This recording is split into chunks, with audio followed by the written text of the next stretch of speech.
Hello, everyone. I'm home. Welcome back. This is the evening of Super Bowl, and this is me not caring who wins the Super Bowl by doing dishes by candlelight and cleaning my kitchen real good and just enjoying the evening. But don't feel sorry for anybody here because my husband enjoyed a wonderful meal. I made Italian beef and I made some snacks, and he talked to our boys on the phone several times, and they went back and forth about the game and who was winning and all that good stuff. But I decided to sit down and have some fun. So I got the little miniature candy shop out that was my sister-in-law's, and I was really discouraged at how torn up this little building got. So I decided I was going to fix some things, and I did. And before I had showed you where I cleaned out the bottom and where there was some mold. Well, I decided tonight I was going to focus on the candy. So I took all the candy out of the original shop that was on all the little trays, and I shined them all up with a paper towel. They were real easy. They had been covered with a roof at one time, so they stayed pretty good. And all these is real thin layers of clay rolled out.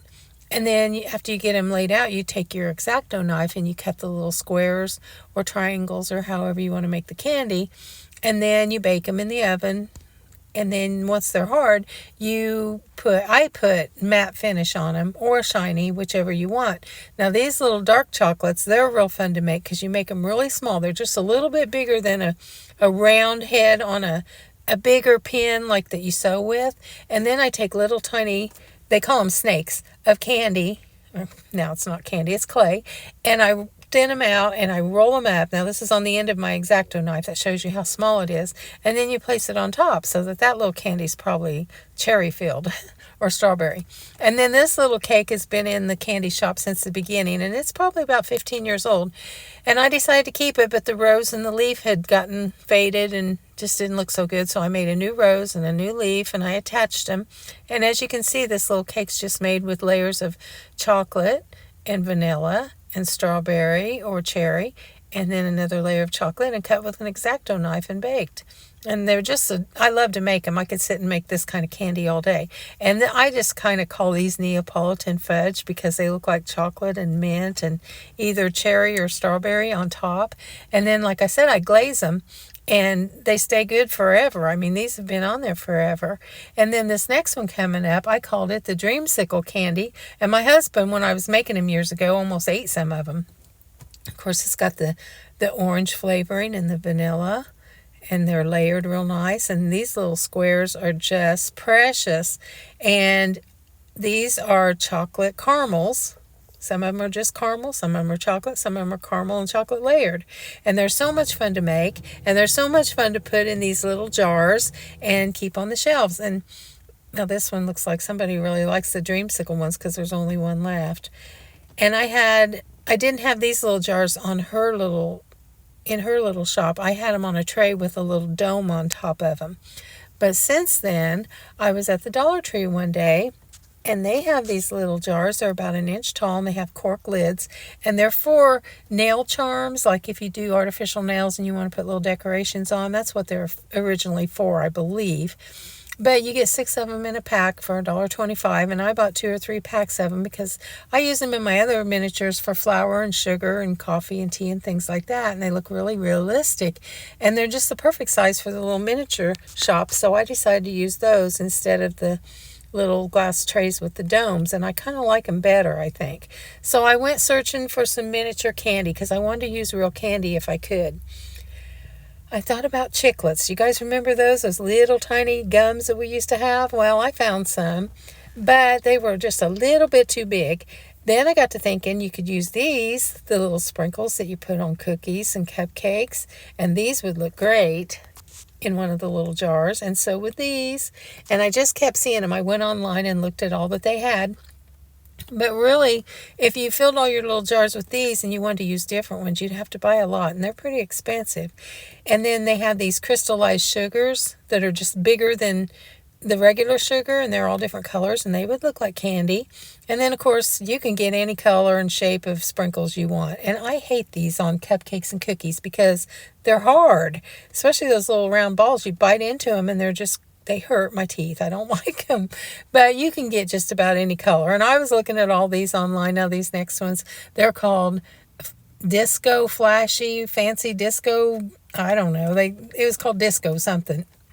All different colors and all different little shapes and sizes. But we had these when I was growing up, and we used to call them BBs.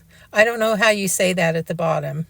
Draggies, or I don't know how you pronounce that. But we always called them BBs. And Mom would buy a little container of them, and we'd use them on our cookies. And I didn't like them because they felt like you were eating a BB. But they were so pretty. And God forbid if you would happen to knock that little container out of your cabinet. Oh my gosh, I'm in a parking lot and there's a car going by real fast with a bad muffler. They would fly all over the kitchen and you'd never find them all. And of course, they come in all different colors too. But there again, you got to go buy a bunch of different containers of these that I'll never use because I don't like to eat them. And they would just go to waste. So I was looking online at all the different ones they had, and I looked in my stuff to see what I had. And as I'm looking online, I saw these, and these are made with clay. They're all different sizes, little tiny confettis to be used in dollhouses and miniatures, which this is a good plan too. But you know, guys, I'm the kind, I know you can buy anything online for miniatures. You can buy couches and lamps and everything. But I like to make my own stuff. I just get a thrill out of taking stuff that's used for something else and make it into something for miniature. And I like to go through junk drawers and stuff. Now you can buy these online, little tiny 1-inch packages of M&Ms, little candy canes. But I like the thrill of going into the junk drawer and looking for things that looks like, hey, that could be a miniature record player or whatever. That's the thrill I get. And then nobody else has what I have. And then these are just little real beads, like plastic beads, which they don't really look like candy to me. And then, of course, all these little jars I saw online with all those little plastic clay things in them. So I'm at the Dollar Tree when I got my little jars, and I saw these sour belt bites. They're little sour, like sugary covered gummy candies. And I thought, well, I'll buy those, and I'll take my X-Acto knife and I'll cut them in little strips, and then I'll cut them in little squares, and they'll be perfect. And you know what? They are. I cut those, and they smelled so good while I was working on them. They smelled so sweet and sugary. Well, I made the mistake of popping one in my mouth, and they're sour as all get out. But my husband likes that kind of candy, so I knew he'd eat whatever I didn't use. But I cut those little strips and made little squares and started filling my jars, and they turned out so cute. And then I glued the cork top into the jar so that a mouse doesn't get in my dollhouse. I know that sounds crazy, but they get in there, believe me. If they can, they'll get in. And if there's food in there, they're going to go after it. So I'm liable to get in this candy thing one day, this candy shop, and find all kinds of mouse droppings, and jars fell over all over the place. But I mean, once I keep a lot of my miniatures in the basement, and it has happened before. So anyway, I thought these little things looked so cute in the jars, and then I cut some of them to just be little sticks. And once I get them all cut, I spray them with a matte sealer, so hopefully they don't smell like anything, and no bugs or anything will try to get to them, because I'm not going to put them all in jars. But I kept filling my jars, and then I was in the Dollar Tree, and I found this little game, and it was a little picture filled with water, and it had all these little tiny beads of colors, and you're supposed to take your finger and push the beads over and fill in your picture, I guess is what they are. It's called doodle beads. And I thought those little beads looked like candy, so I put those in these two middle jars, and they turned out really cute. And of course they had some of that water on them, so they're kind of floating in there, but that all dried out, and then I glued the lids on, and they looked really cute. And those little orange ones just look like the orange slices that you used to eat. My husband actually likes those. Then I did go through my baking stuff, and I found some pink sugar for cookies, and I filled one of the jars with those. But I really didn't have any of those sprinkles, and I didn't want to go pay a bunch of money to buy packages of sprinkles, so I made do with the cut up candy, and it turned out really well. And these little sugars really look good in the jars too, but they don't really look like any certain kind of candy. So I'm cutting up all these little things, and I get to thinking that, well, then my husband ate the rest of these after I got them finished. Then I wanted to fill some more jars with them, so I had to go back to the Dollar Tree, and I picked these up, and they're Airheads Extreme, which means super sour. But when I opened those up, they weren't quite as thin as those others, and I had a hard time cutting them. So my husband got to eat the rest of these. But these are thicker. They're more like a thicker square. But all in all, I cut some more up and I had some more for those jars, and I thought they looked really pretty. And then these are the candies that I popped off of that old, now these are toffee that I popped off of that old, the shelves that I had in the original little building. And I decided to use all this because they're kind of, I'm sentimental towards them because I gave all these to my sister-in-law and she thought they were so great. Now see that little rose on there? It's real light pink. It had faded out so much I ended up putting the new rose on it. But I kept them. I thought I'll just wipe them off and reglaze them and I'll use them. So here's a video of me. I'm going to show you how I glue them and I lay them on the little tray before I put the dome on top. And this is what I ran into. Either my tweezers had some glue on them or the clay was still a little bit sticky. I don't know, but I was saying some bad words. And you don't know how many of these candies dropped on the floor, how much glue I burnt my hands with. And I finally got enough on the tray that I could put the lid on and make it look like a box of chocolates. But it's not easy. And your tweezers, you got to have your tweezers in your hand at all times when you're doing miniatures because you can't do any of this with your fingers. You got to use the tweezers. And I have these little sharp things that even work better. But as you can see, it takes a while to get them on there. So I get all the chocolates and all the little, I don't know if that's enough chocolates to be put in a box of candy because this is probably a swanky, expensive chocolate store. You don't get very much for your money, but it's really good candy. And then I put the little domes on top. Now these are the little tops of the pencil sharpeners that I got at Dollar Tree that fit perfect over the little decorative glitter hearts that I also got at Dollar Tree. They fit perfect. So these are dark chocolates. And I filled all the little containers. I had about 8 of them. And I want to put a lot of chocolate and a lot of candy in this store because believe it or not, when you've got miniatures, you got to have a lot of stuff in the miniature shop to make it look full. You would think you wouldn't need very much because it's so small, but you really do need a lot. So I, of course, had to have a lot of candy. So this is all the candies. When I got done making them on Super Bowl night, I was sitting there listening to the game in the living room, hearing what him and my kids were saying, and I was busy doing that. Well, here's the candy shop sitting on my kitchen counter, okay? And as you can see, this is before I ripped the insides out, and it had white counters inside, and it was real bright and white, had a white cabinet on the wall, and it had a bright light at the top, and it was really bright. Well, I was doing something in the kitchen. I don't know if you can see back there, but you can see the pink and white striped wallpaper, which I left. I decided this building was giving me fits, and I'll work on it for a long time. But right now, this is all that's getting done to it. And I looked over, and the window wasn't in it. And I thought, what happened to the window? And something has hit that little window. I don't know what. I might have done it, and it broke.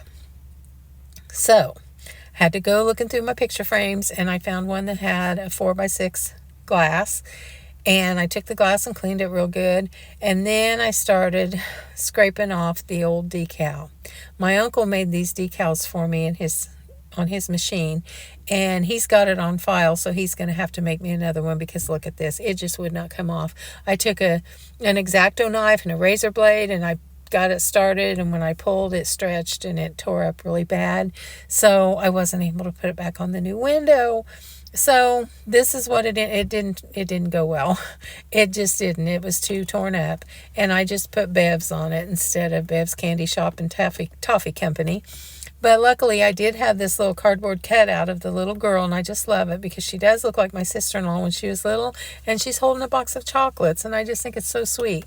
So I'll go to my uncle, and he will look it up in his file, and he'll print me a new decal, and I'll fix the window, and it'll be perfect. But for now, we're using the busted up decal. Now, this is the old cabinet that was in it. It's lost its windows. The glass in those little cabinet doors are gone. There's glue stuck to it. It just looks bad. But as you can see, the health department does not monitor this little shop because the candy's wide open in the out. I can't even talk, guys. Okay, so this is the little decal and how I didn't get it put on there too well. But I wanted to show you what it looked like looking through the window. I wish I hadn't even tried to put the decal back on and just left the window clear because it's just going to until Uncle Tom fixes it for me. It's going to look bad. But I took those little bubble wands and I made little stands and I propped the little Valentine boxes up in the window so that you could see them if you want to come in and buy a box of chocolates for your loved one. And I just decorated the whole thing with little hearts. This candy shop is going to be in a perpetual state of Valentine's Day because I am not fooling with any different kinds of decor for this thing again. I'm just not. It's going to be Valentine's Day forever.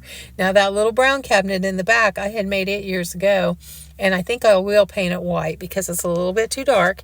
But this is a little table I made for the Christmas tree, or for the Valentine tree, and I put all the Valentine hearts on. Now this is sitting out in front of the store before I put it in the shop, and I had found this little copper lid to an old candle that has like a honey pattern on it. I thought it was real pretty. And then this is the cabinet that I put in there that I made a long time ago, and it's a little bit out of scale for this shop. But that little picture right in the center of the two little girls holding their dolls, that is the picture that's on my mailing address labels that I've had for probably 5 years. I ordered them from a girl on Etsy or eBay, I can't remember. But anyway, that's from my little mailers. So I put that in a little frame and set it back there behind the candy because I thought they were so darn sweet. And again, it's kind of dark because of that dark cabinet, but I'm okay with that. And then over here is the little Christmas tree on the little copper table, and the little jars on the shelf look so sweet. They just look like you could reach in there. Well, you could take the lids off and eat them if you wanted to. And then I didn't get a good picture because I put all this stuff in the cabinet or in the box, and then you can't take pictures very good. So this is from the outside looking in. And I have a little clear table made of lucite right in the middle of the building, and all the little jars and some boxes of candy and a few big gummy bears are sitting on that clear table. And underneath that table is a riser made out of those bubble wands. I did pink, red, pink, red, pink, red. And they turned out really pretty, but that table's really pretty.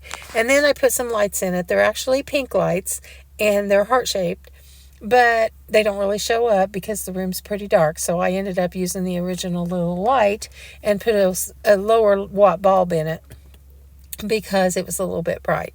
But you can just walk into this little candy shop and get you anything you want. And I don't know if it's because it's Valentine's Day or close to it or what, but it's kind of low on candy. There's quite a bit in there, but they've sold a lot too. And there's 2 gummy bears on that little table with a lot of decorations and a little bag of wrapped gummy sticks, sugared gummy sticks. And the little gummy bears, I put those in the freezer to get them firm, and then I sprayed them with a sealer and glued them to the table. If you don't freeze them first, when you put the hot glue on the bottom of them, they melt, and then it turns into a runny gummy mess. So there's some decorations. There's the little sample table over where the register is, so you can sample the candies, and you can get you a stick of sugared gummy candies. And like I said, the health department knows nothing about this joint because everything's out in the open. That's what I was trying to say earlier. And there's again the little table that's made out of the copper lid off the candle and the little bags of candy. Now I made 4 of those little bags of candy and I about lost my mind, so I quit. So I hope you enjoyed that little candy visit. Now Valentine's Day is coming up, and we're supposed to get a bad snow today. So we ran up to see our boys this morning and gave them their Valentine card, and I decided to make them a little cake. I made a little 8-inch white cake, and I made homemade buttercream, and I iced it all up. And then I mixed up some pink icing, and I'm just going to be honest with you. I hurried because we had to hurry up and get up to the boys before the snow hit and get home. So this is me using every ounce of icing that I made. I made another little cake to put on top, and I used every bit of that icing. And I whipped through it really fast. I didn't take my time, so it's not perfect. But this is one of my favorite things on a cake is the shells. I just love them. They don't taste any different than the rest of the icing, but those shells are just fun to sneak a little bite with your finger, I think. But anyway, I got the cake all done. I put it in the freezer while we were getting ready to go up to see them. And I had a roll of cellophane that I bought at the thrift store one day for $1.25. And it's the prettiest cellophane, and it's a big, thick roll. It's old, but it was good. And the cellophane that you buy these days is real thin, not real bright, and they don't put much on a roll. So I wrapped it up with that old cellophane. It was all wrapped up, so it had never seen the light of day. And it wasn't dusty or anything. So wrapped that all up, took it up to my boys, and they're going to be mad because they're on diets all the time and they work out, but they'll eat it. They'll love it. So I hope you guys are enjoying this love week of Valentine's Day and the Super Bowl. And I'm going to tell you a quick little funny story from our family. When my brother was little, he took a paper plate at school and drew hearts all over it for my mom. And he wrote on the card in great big letters, Happy VD, with an exclamation point. And my mom hung that on the refrigerator every Valentine's Day, and it's just a big joke in our family. Now we just say to people, Happy VD, because of that. And when I was cleaning out my dad's house, I found that paper plate, so I still have it. So anyway, please join me on Instagram at MarcyJoe631. And I thank you from the bottom of my heart. You guys have been wonderful. And I hope you're enjoying the weather wherever you are. If it's really bad and snowy, I hope you can snuggle in and do something fun. Maybe do a craft or write or read or something like that. And I love you guys from the bottom of my heart.